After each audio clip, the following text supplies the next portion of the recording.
Hola amigos, ¿qué tal? ¿Cómo estamos? Pues estamos en una dinámica más de Lúdico, como siempre, con tu amigo Juan de Dios Sánchez Abreu, el gordito de oro, y pedirte como siempre nos sigas en nuestras redes sociales, nos des clic, nos des con la manita, nos das en YouTube y en todas las redes sociales. Estamos aquí, como siempre, en una charla con amigos, que siempre digo que en lugar de una entrevista es una charla porque caemos en una charla de amigos donde le preguntamos al que está invitado muchas cosas que él luego no quiere decirnos, pero que la gente lo quiere saber.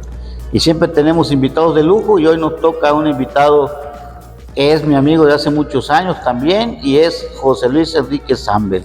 Bienvenido, José Luis, me da mucho gusto que estés aquí con nosotros en Lúdico con el gordito de oro y con el americanista Jonathan, que no sé qué voy a hacer con ese muchacho. Ya no lo puedo cambiar ni de sexo ni de equipo. ¿No? ¿Qué voy a hacer con este muchacho?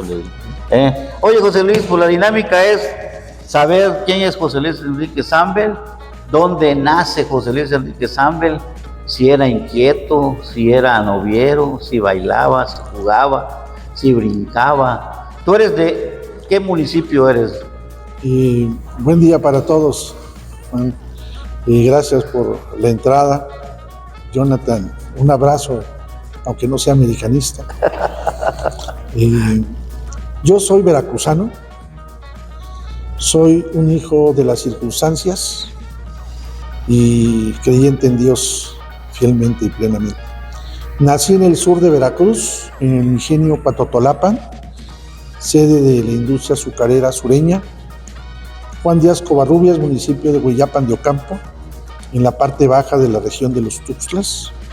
El Enríquez es justamente de los Tuxtlas, de San Andrés Tuxtla. Como referente, la campana principal de la Catedral de San Andrés dice Luis Enríquez Linares, en nombre de mi bisabuelo, perdón. Mi abuelo nació en Zihuapan. Yo nací en el ingenio, hijo de un obrero y de una ama de casa. Mi padre nació en Cosamaloapan de Carpio, también sede de la industria azucarera.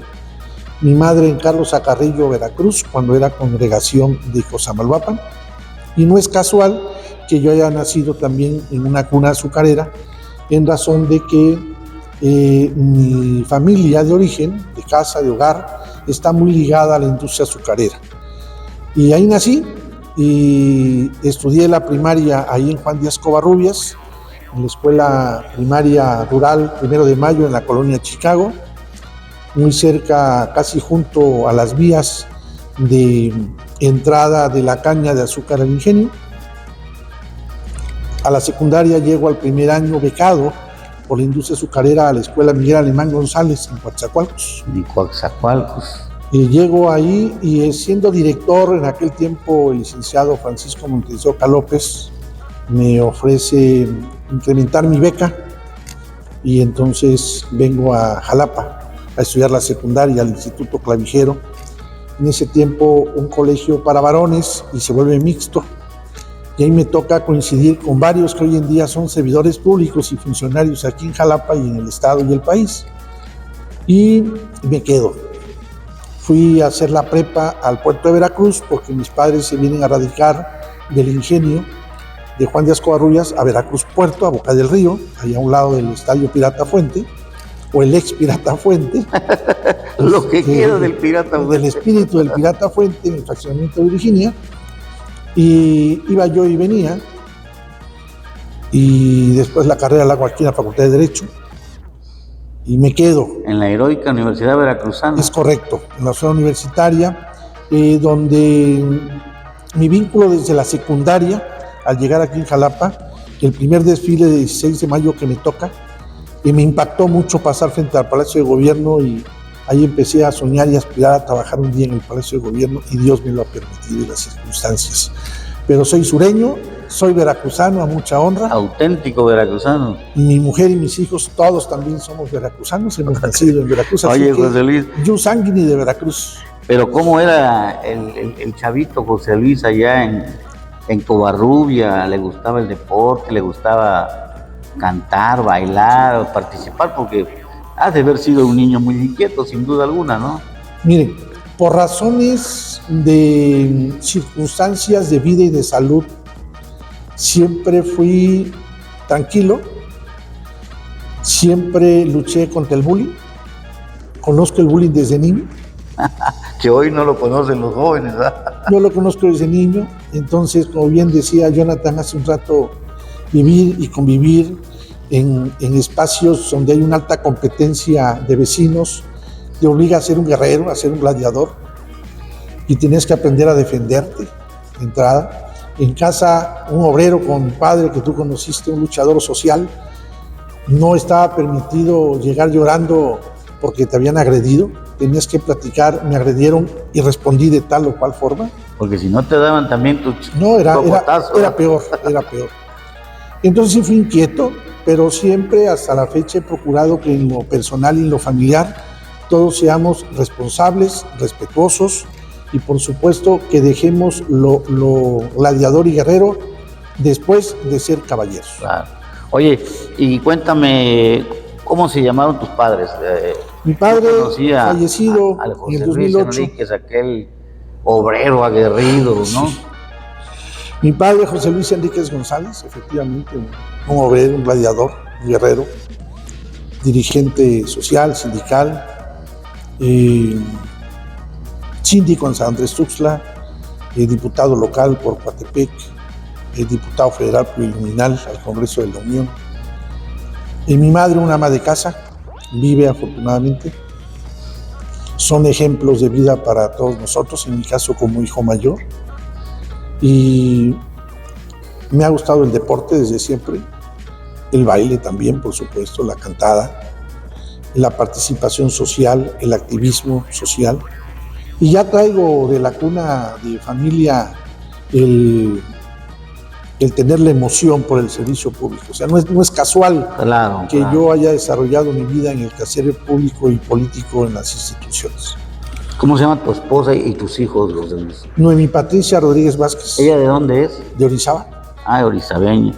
Todos mis hijos nacidos aquí en Veracruz, todos afortunadamente desarrollándose en sus actividades,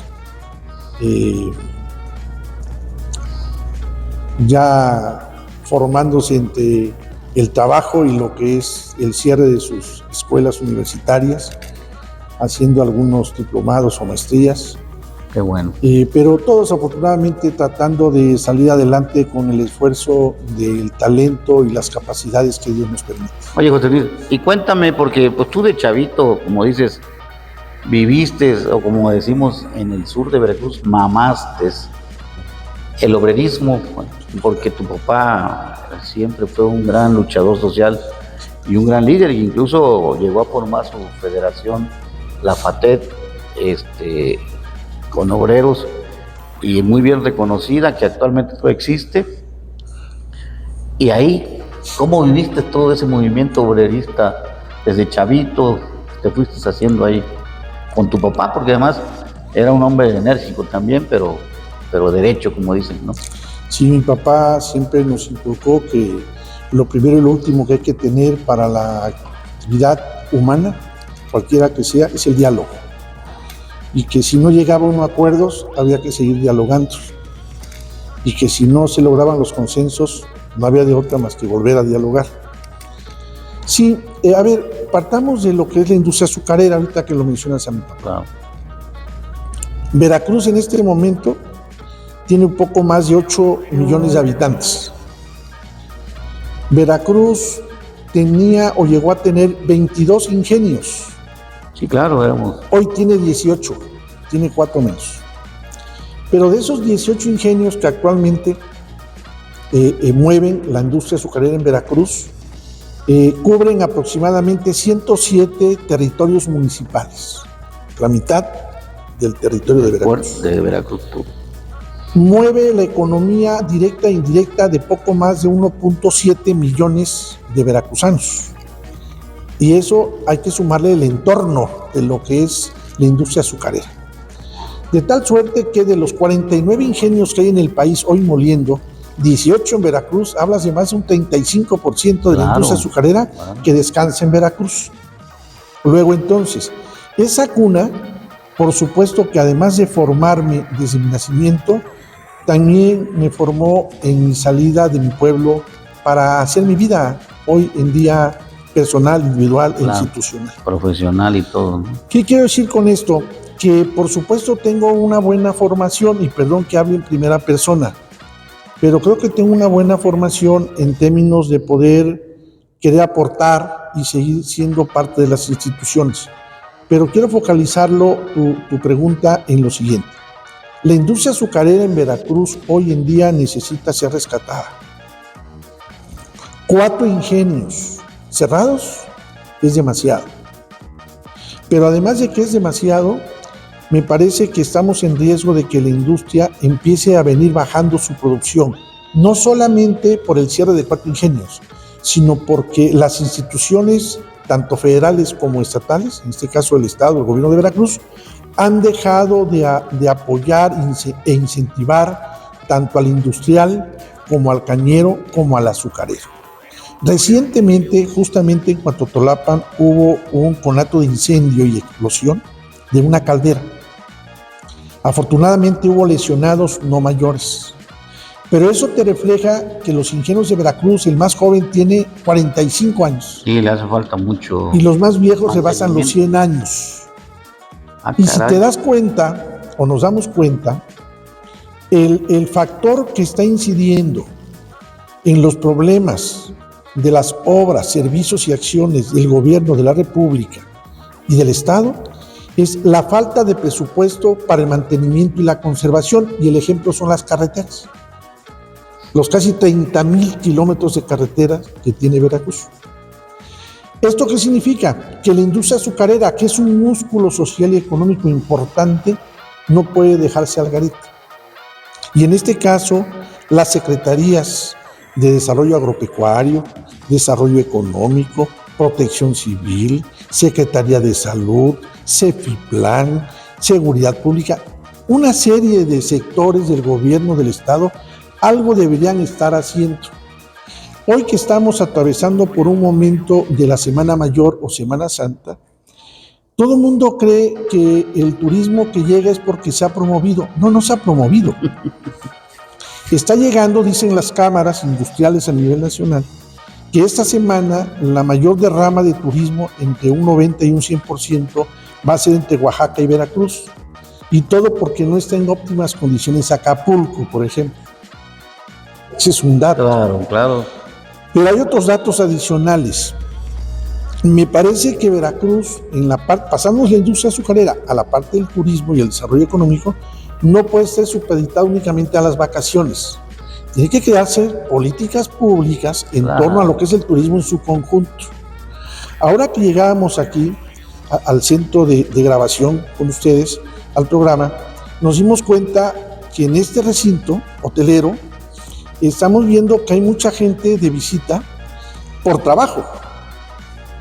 Pero hay que desarrollar otros factores en el entorno de la hotelería. Quiero poner un ejemplo. En el estado de Guanajuato, hay una ciudad, Celaya, para citarlo. Celaya tiene muchos años que, aparte de la industria y las bodegas, tiene un potencial de ejercicio de todo el país, de andar visitando escuelas, colegios, institutos, cámaras y centros empresariales, y les ofrecen todo el año paquetes para que vayan a desarrollar a sus eventos. ¿Qué significa esto? Que hay que articular esas políticas públicas para que no solamente llegue el turismo cuando hay Semana Santa, o cuando hay carnaval, Claro. o cuando es verano, o cuando es fin de año.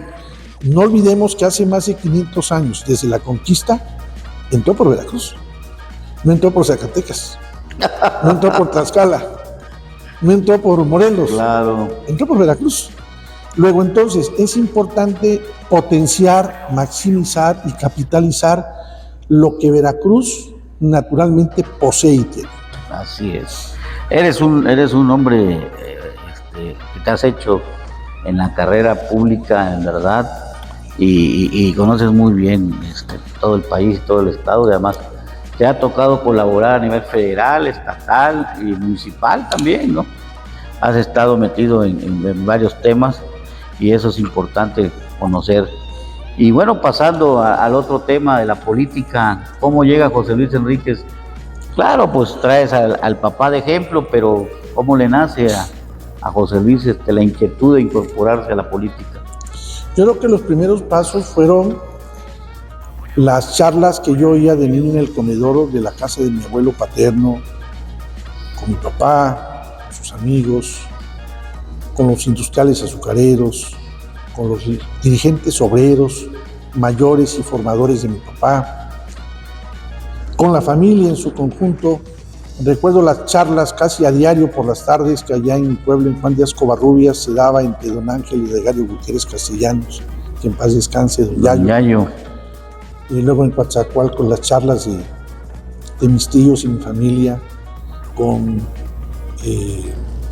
Eliseo Montes de Oca, por ejemplo, con don Pepe Robles.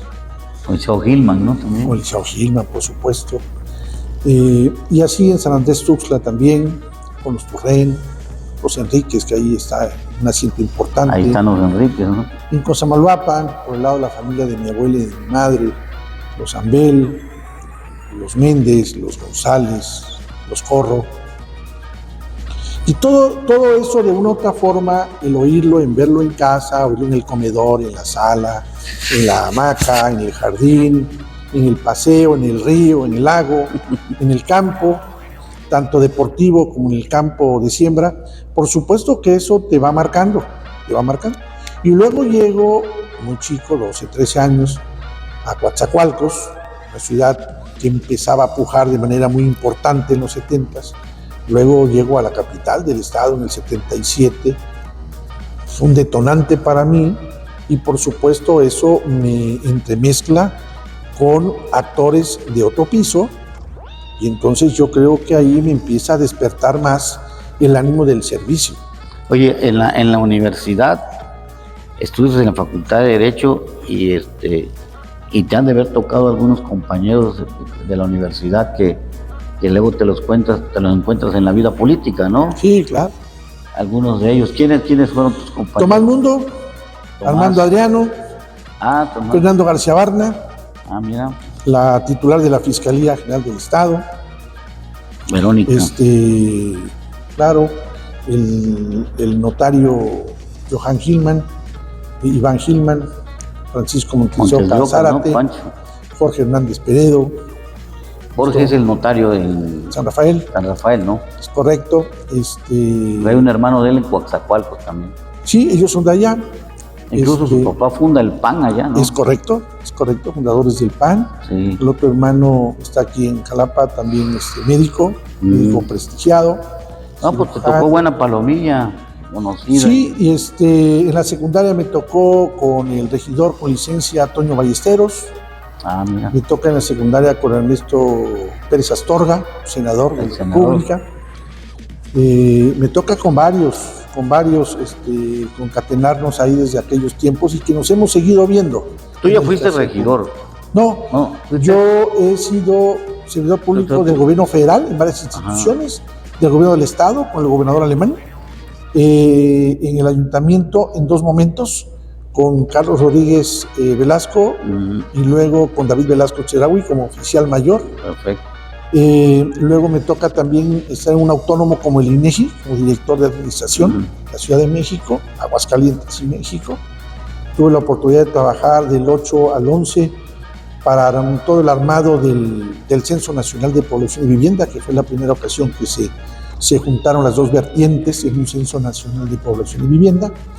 He trabajado en el sector privado, con mis tíos, en Coatzacoalcos, claro, en el Grupo Engo, y por supuesto que no he dejado de desarrollar actividades. Fuiste diputado local, ¿no? De la Federación Auténtica de Trabajadores del Estado de Veracruz, FATEP, que creó mi papá, y me toca en el 2016 ser suplente en la fórmula con mi entrañable amigo Gerardo Buganza Salmerón a la Diputación Local. Pide licencia por razones de índole particular y privado. Asumo el 2 de mayo del 17 de manera formal las funciones de diputado local. Presidí la Comisión Legislativa de Procuración de Justicia. Mira. Estuve en la de Protección Civil, estuve en la de Migración Tú sí fuiste a trabajar como diputado. Fíjate que hay algo que vale la pena. Yo disfruté mucho la diputación local y aspiro, sueño, respiro, transpiro. Me anima a volver a ser diputado. Yo quisiera ser diputado. Pero debes de ser momento. diputado federal ya. Creo que esa es una buena meta. Serías un excelente diputado federal porque le hace falta a este país diputados que estén comprometidos realmente, ¿no? Me decía, tú lo has de conocer, ¿no? A don Fernando Charleston. Sí, claro. Un amigo de la familia. Él, siendo diputado federal, un día me cuenta una anécdota, me dice, Juan, dice, somos 500 diputados, dice, tú sabes, son 200 pluris y 300 uni. Dice, pero lo triste de todo eso es que de los 500 de esa legislatura siempre sobresalimos 20 o 30 o 40, dice, y los demás se pierden, dice. Y lo más triste es que muchos de ellos no hacen relaciones públicas o terminando de ser diputados se pierden y ya no los vuelves a ver. Y eso que tú decías, José Luis, dice, no, había que disfrutarlo, había que vivirlo, había que gozarlo y también había que trabajar, dice, y yo logré muchas amistades ahí, dice, que después me invitaron a trabajar con ellos, dice, ¿no? Y sí es cierto, tienes razón, dice Charleston, ¿no? Porque luego muchos pasan desapercibidos y tristemente ya no los vuelves a ver, ¿no? En la situación administrativa o política, ¿no? Ahorita que mencionas al maestro Charleston Salinas, debo recordar que, aparte de ser amigo de la familia, y fue gran amigo de mi padre, porque siendo el secretario del Trabajo y mi papá dirigente obrero, tenían una relación más estrecha. Claro. Además de que se conocían ya de años atrás. Debo decir que en el gobierno del licenciado Miguel Alemán Velasco, 98-2004, me toca trabajar para el gobierno del licenciado Alemán, tanto en acción social como en las juntas de mejoras. Y tuve la oportunidad de, evidentemente, relacionarme e interactuar con todo el gabinete legal y ampliado, entre ellos, por supuesto, el licenciado Charleston. Y era verdaderamente impresionante para mí el aprendizaje en los lunes de gabinete del licenciado Alemán, con todo ese gabinete legal y ampliado, reunido, con personalidades como Noemí Guzmán primero, luego Flavino Ríos, Alejandro Montanos, Fernando Charleston, don Juan Maldonado, que en paz descanse, Juan Amieva, que en paz descanse, Rafael Grajales Sansores, y el maestro Hermida, titular de la editora de aquel tiempo, Johnny Aguilar de la Llave, Ricardo García Guzmán. Bueno, era un gabinete muy plural, muy formado, que yo creo que le aportó mucho a Veracruz. Y por supuesto, qué decir del licenciado Alemán, un caballero, un hombre muy del mundo, ¿no? Por supuesto. Pero el maestro Charleston siempre tenía la chispa. Él y Ramón Ferrari eran los de la chispa. El maestro Berlín Valenzuela, el maestro Maldonado, eran más formales, un poquito menos flexibles. Más académico, más. Sí, por supuesto, pero Charleston y Ramón Ferrari eran los que siempre ponían ahí el ánimo muy jarocho. ¿Y cómo has visto actualmente las cosas? ¿Cómo ves el actual gobierno y cómo ves las campañas que inicia? Bueno, ya iniciaron unas, ¿no? La del presidente de la República, senadores y diputados federales, ¿no? Pero a fin de mes inician la de gobernador y luego a principios de mayo inician las diputados locales, ¿no? Abril, 30 de abril. A ver, me haces una pregunta en varias vertientes. ¿Qué veo hoy? Me parece que hoy el mejor coordinador de campaña que tiene la oposición en Veracruz para ganar al régimen es la actuación de un mal gobierno. Me parece que el régimen le ha quedado a deber a la población. Lo que está pasando ahorita con los incendios. A ver, yo pude conocer a la secretaria de Protección Civil, a Guadalupe Osorno, una extraordinaria persona, una buena mujer, y me parece que una de las mejores, de las pocas con las que cuenta el gabinete legal del gobierno de Veracruz en su tema. Pero es la hora que el gobernador nos aparece. Bueno, está aprendiendo a bailar salsa, ¿no? Es la hora que Está el jugando gobernador, boliche. como presidente y titular del Consejo Estatal de Protección Civil, como presidente y titular del Comité de Protección Civil, no se ha reunido. Ya estuviera en Orizaba mínimo. Yo creo que cuando menos parte del gabinete legal en la materia ya debiese estar despachando cuando menos en Ciudad Mendoza, Nogales, Río Blanco, Maltrata, Orizaba, Claro. o en aquella zona, ¿eh? Y más allá de que vayan a llevar ellos la carga de agua para apagar el incendio, es para efectivamente mandar un mensaje de solidaridad a la comunidad en su conjunto. Claro.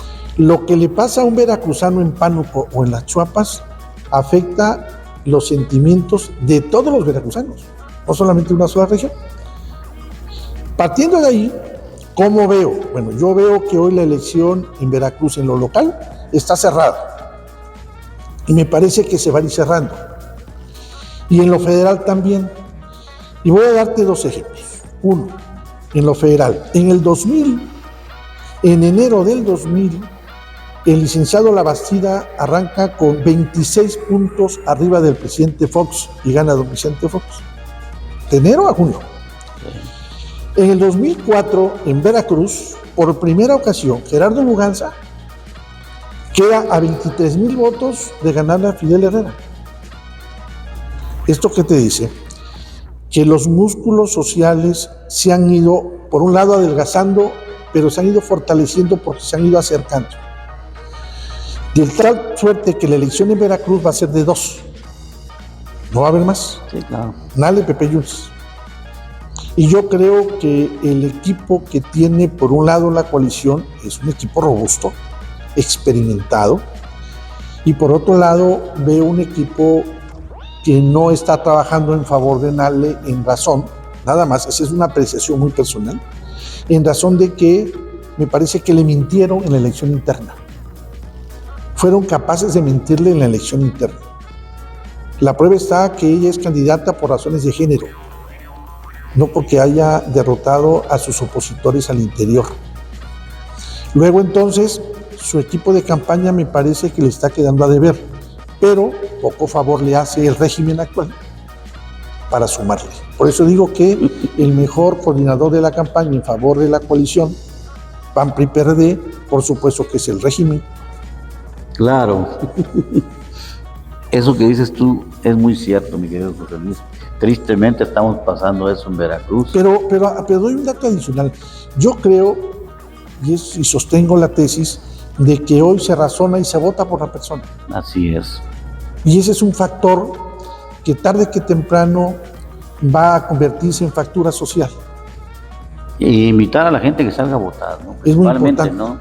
Que salga a votar, porque luego es fácil, ahorita con las redes sociales que están de modas, es fácil criticar por redes sociales, ¿no? No, que esto, que a favor o en contra, lo que sea. Pero no ejerces tu voto, ¿no? Y hay un dato estadístico que espero no cometer una imprudencia, pero tengo pruebas para sostenerlo. Me dice gente de INEGI que del 98 al 99 arrancamos con 8.4 millones de habitantes, Veracruz. Y en los censos y mediciones más recientes traemos 8.1. Estamos hablando de casi 400,000, que alguien diría, ¿dónde están? Pues simplemente ya no están, se han ido. ¿Qué quiero decir con esto? Veracruz hasta el 98, hasta el 2018-19 no estaba entre los estados más expulsores de mexicanos hacia el exterior. Fíjate. No llegábamos ni a competirle a Michoacán, a Tamaulipas, a Chihuahua, a Guerrero. Hoy sí. Sí, hay municipios desiertos, ¿no? Entonces eso te está hablando de que las políticas públicas del Estado no están siendo articuladas con la parte federal y municipal, y por eso ponía el ejemplo del turismo. Otro ejemplo en ese sentido es la parte de seguridad pública. La seguridad pública, su primer piso de actuación son los municipios.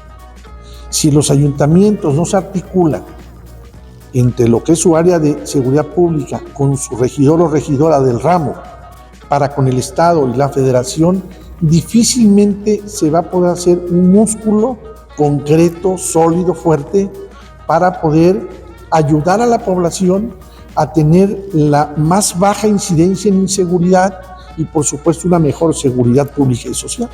Y ya viste que también desaparecieron muchos programas federales que ayudaban mucho en seguridad pública, que ayudaban mucho en estos casos cuando había un desastre, ¿no? Que teníamos el dinero Fonden. ese extra que se le llamaba, ¿no? Fonden. El Fonden desaparece y ahí está, tristemente hoy cuando necesitas algo no lo hay. Turismo quitaron dinero en muchos programas que al final sí estaban ahí, como dicen, el mismo Seguro Popular que quitaron. Yo siempre he dicho que nunca puedes llegar a un lugar y quitar todo de golpe, ¿no? Tienes que ir observando, viendo. Si el Seguro Popular era un programa que estaba ahí, pues cámbiale de nombre si quieres, ponle el nombre que tú quieras, pero deja la misma estructura. A ver, tú y yo lo vivimos, la estructura del sector salud ya estaba, las vacunas no fallaban, a nosotros siempre nos vacunaban en tiempo, en forma y todo eso, y tú ya ibas o iban a tu casa, lo que tú quieras. Cuando viene la pandemia, no había manera de repartir las vacunas de la pandemia porque la estructura del sector salud no la quisieron utilizar y armaron una estructura alterna que son los famosos estos que andan ahí del bienestar, ¿no? Te lo resumo, Juan, si me lo permites. Claro, adelante. Los servidores públicos buenos, eficientes y de carrera no se hacen en el microondas. Claro. Se hacen en la leña, con tiempo.